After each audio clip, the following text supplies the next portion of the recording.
剧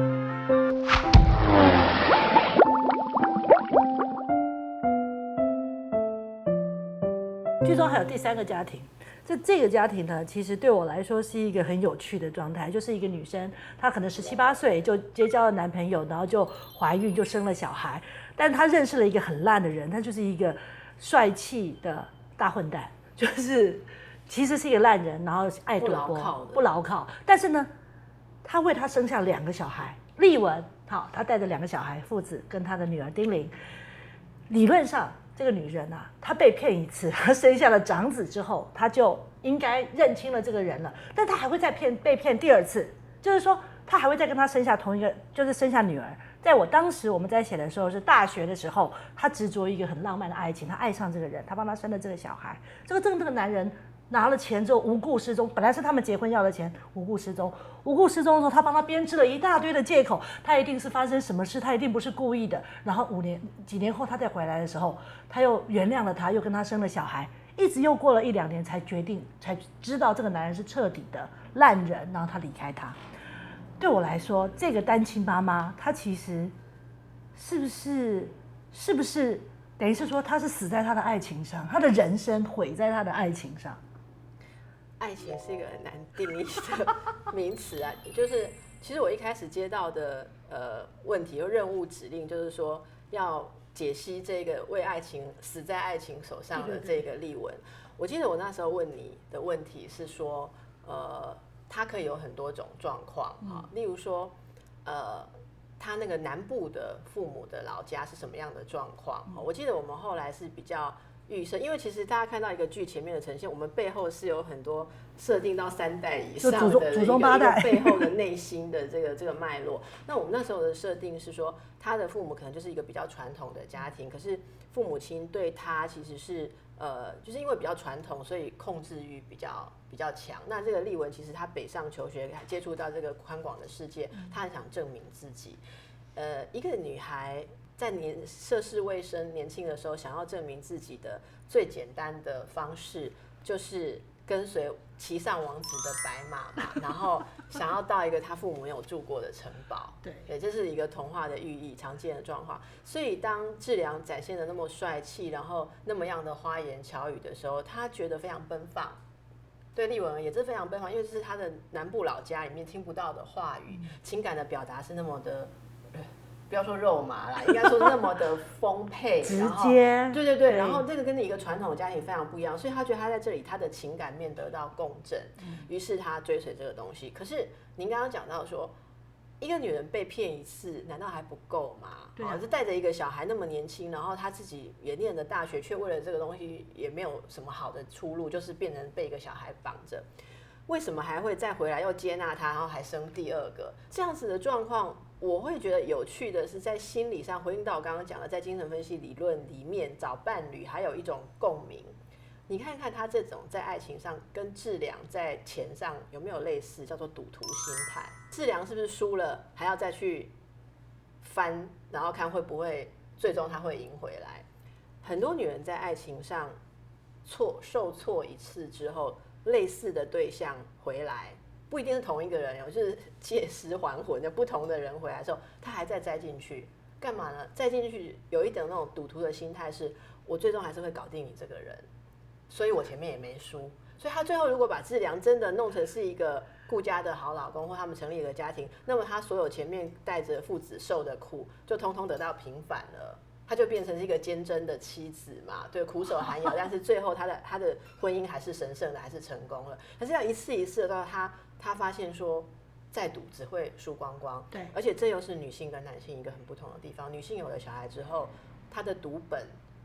变得要考虑了，她不能随随便便赌掉自己的人生，因为她垮了，她没钱了，或她完蛋了，她的小孩也会完蛋。所以在爱情上，丽文戒赌了。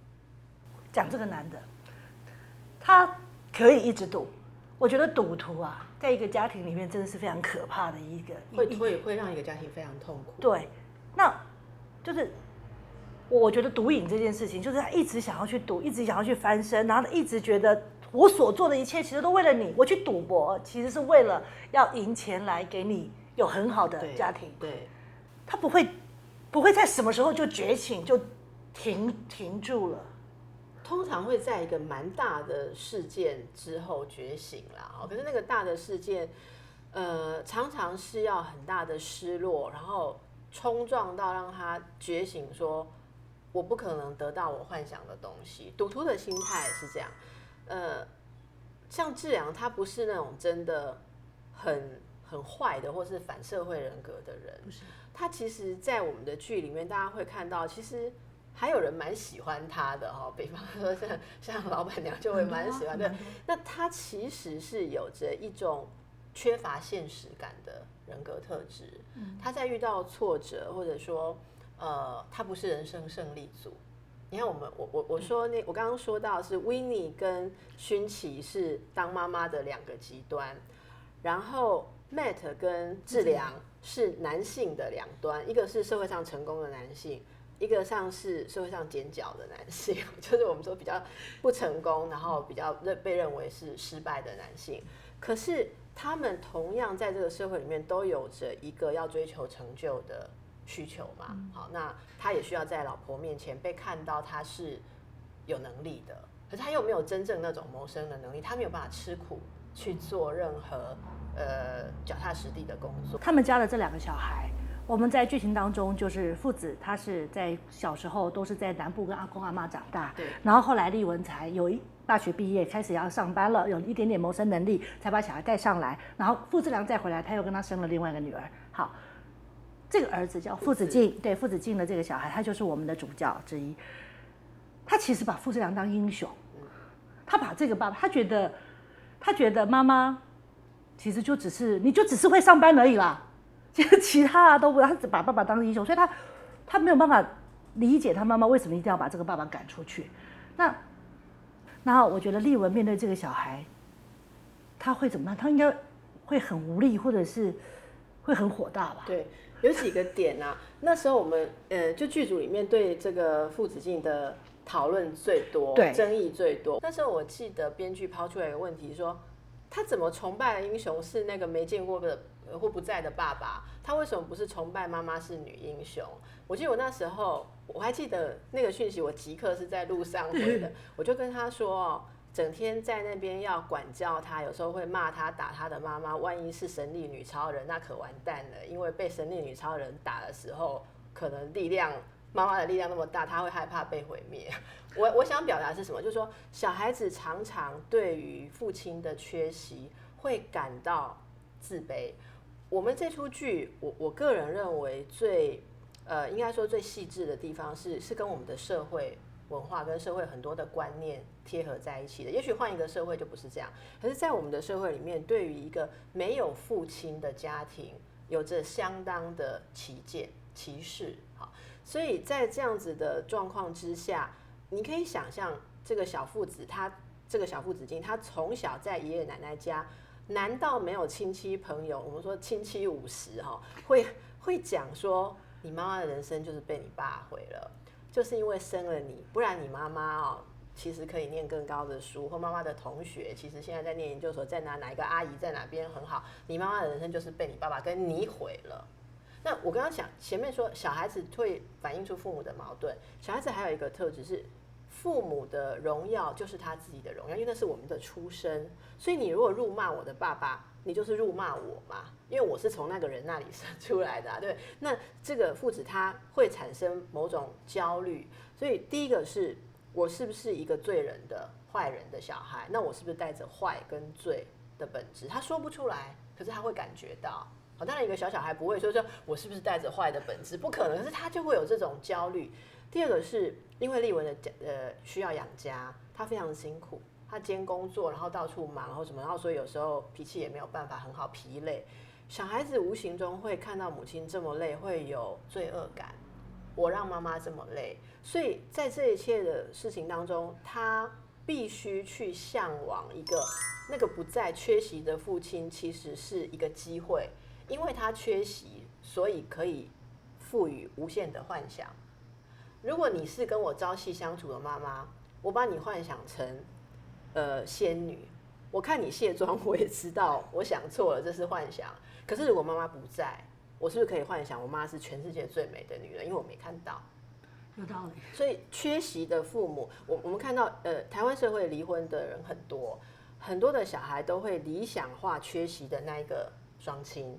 然后常常养育他的这个会觉得说，每天在养你，在照顾你，然后在处理很多困难的是我，可是你老是对我很不敬，然后对我很多的忤逆冲撞，然后你一直在理想化那个不负责任的你的爸或你的妈，而且他还带给我很多 suffer， 很多苦难。他真的把我害得很惨。所以这些东西我们要想象说，站在这个小孩的立场来讲，他多么的痛苦，他怎么能够不去理想化？而且他跟奥斯卡本质上是不同的小孩，他就是没有像奥斯卡那么的适合说演一个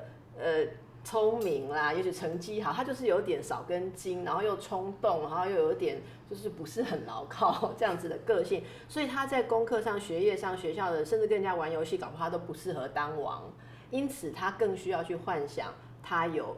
一天，他有来自父亲的一种神奇力量会提升他。那这是来自于很多跟母亲之间的不安感，再度的显现。当母亲缺乏丈夫的支持的时候，又家境困难的时候，你看丽文她是多么的辛苦。那我们这么多的单亲妈妈，现在的女生这么多的单亲妈妈，应该都会多少有一点这样的问题。其实单亲妈妈能不能好好的做妈妈，取决于几个部分。一个是说家庭的支持系统，除了直接的那个丈夫之外，他有没有周围的父母啊，对延伸家庭的这个支持系统？再来，其实整个社会政策里面，能不能让一个单亲妈妈很顺利的可以托育小孩？好，然后他在托育小孩，还有他在生活上是不是可以不受到任何的打压或是剥夺？如果说今天他没有办法放心的托小孩，如果简单讲，如果平均而言，保姆跟托育的品质不好，那么很多的人就必须自己待在家里面看小孩，那他就没有收入，他的经济就会往下滑，就更糟，他就永远停留在困苦的那个阶段、那个阶层。